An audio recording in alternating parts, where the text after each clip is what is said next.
said, I can basically throw that away.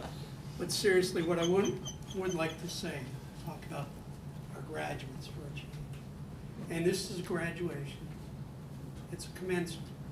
Graduation, you're done with everything that the court has been forcing you to do for the last year or so. It's commencement of the rest of your life without our supervision, and that's a great thing. I wanted to point out that the veterans, although you've already been named, we've been going on so long, everybody's probably forgotten.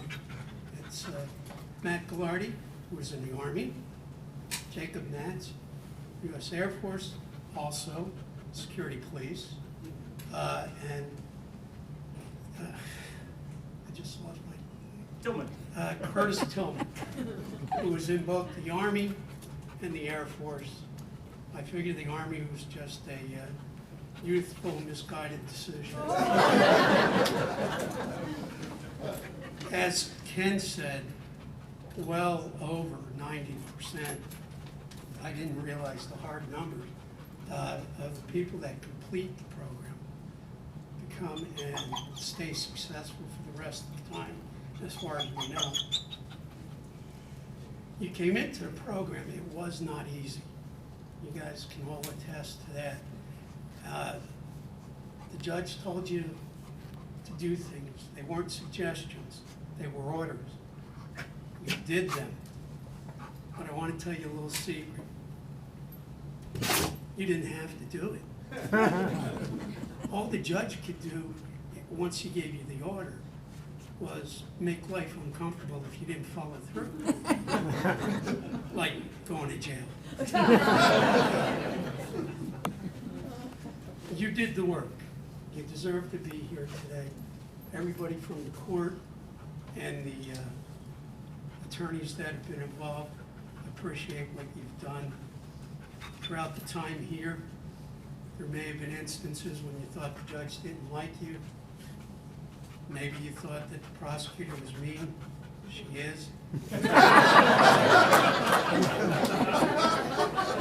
Actually, she's not.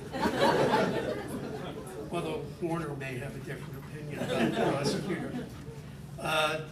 Maybe you felt that court programs or special SPAS, whatever we call them now, that department's had so many names I can't keep up. Maybe you thought that they were just trying to get you caught up and get you in trouble. The VA and Event Center may have been confusing and awkward.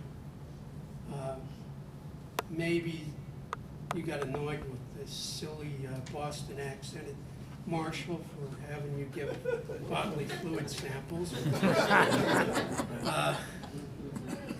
And it may have been difficult. It probably was at times very difficult, and sometimes a challenge to reach out to your mentors when you didn't want to. And I'm sure you probably dreaded seeing Ken or myself walk up and say, hey, we need to speak. And to be honest, we knew that was coming as soon as we walked out the door, and all of the veterans that day started to scatter. No one wanted to speak with us. Bob, I can't blame him. But none of the three of you ever cried when I spoke. I have had people do that. I could go on and on about you and how proud we all are of you, but given all that's been said, I want to tell some nasty stories about the judge. As he said, we have known each other for many years. We first met, I think it was in 1992, but he didn't remember that. We then met when he went to the police academy. I was actually one of the first instructors that came to his academy class. And being told that there was an attorney in the room, I felt very relieved, so I could rely on him to clear up any misstatements I might have made. And I did my best to keep him involved and rely on his comments. He may think of it a different way, though. Tell you, though, that the judge was born and raised with two sisters in a little house on the prairie in northeast Nebraska. near a town called Randolph. At a very young age, he apparently grew up pretty quickly. He learned how to operate large pieces of farming equipment, doing all kinds of work. But as I recall, his grandfather and father wouldn't use the equipment with radios and air conditioning. Before he was in high school, I'm guessing, his parents gave him a car, and he was driving on the streets of Randolph illegally, probably unsafely, but he's made it through to today.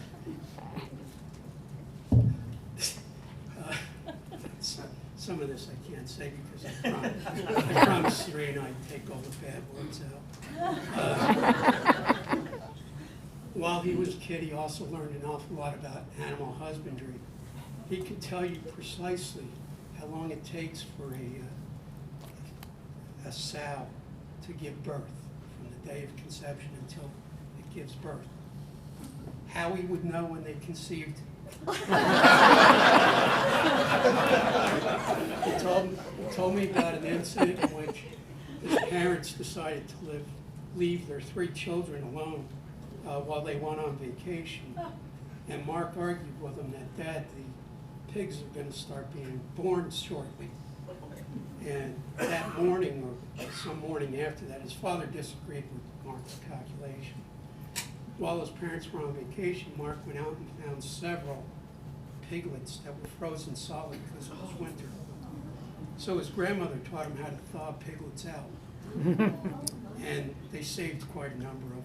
And then Mark was able to raise the retarded ones.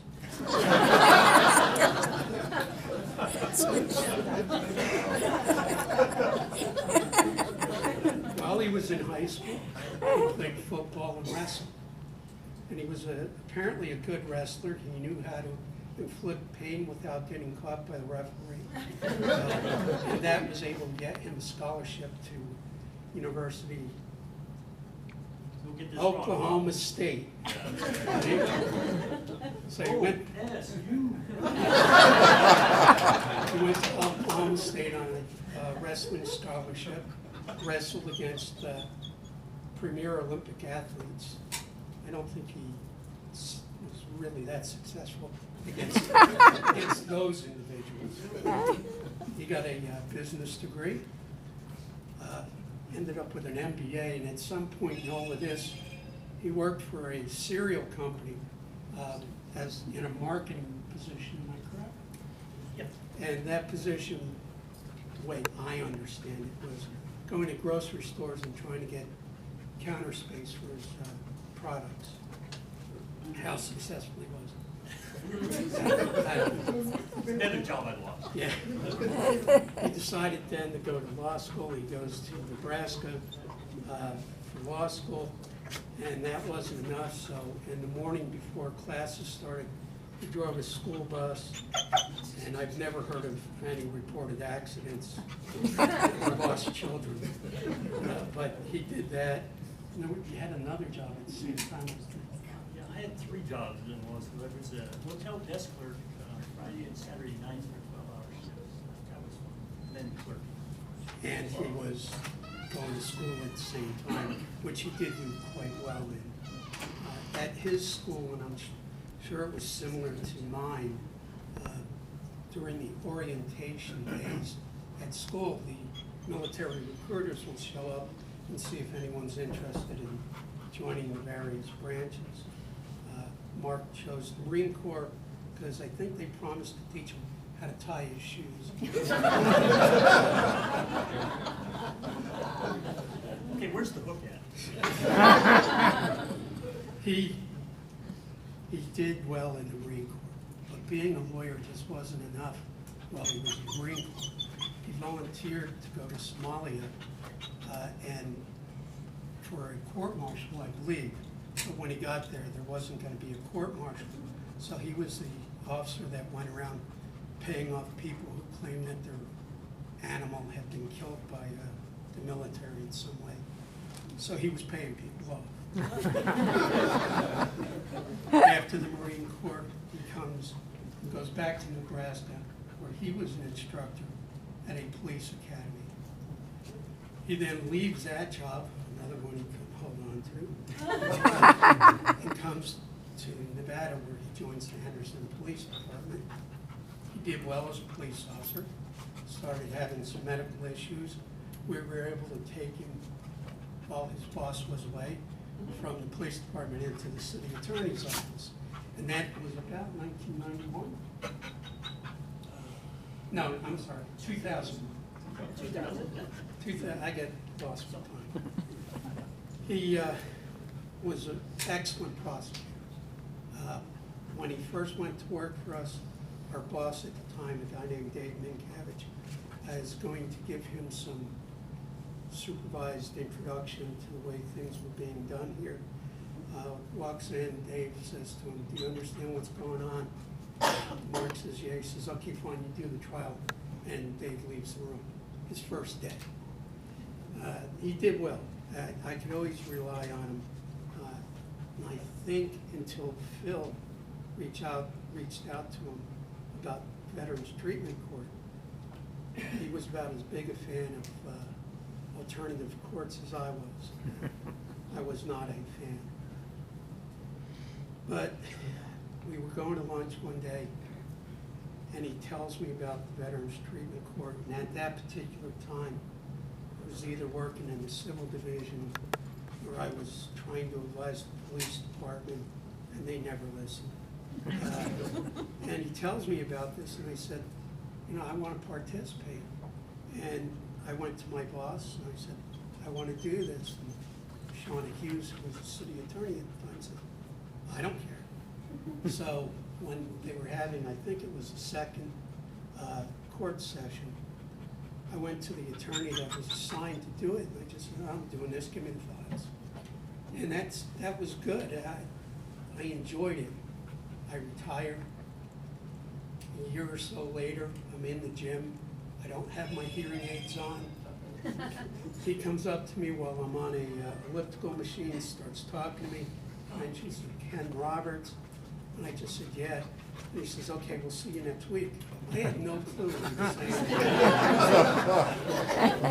And I have no clue how long ago that was. In our time together, Mark has been a very good friend.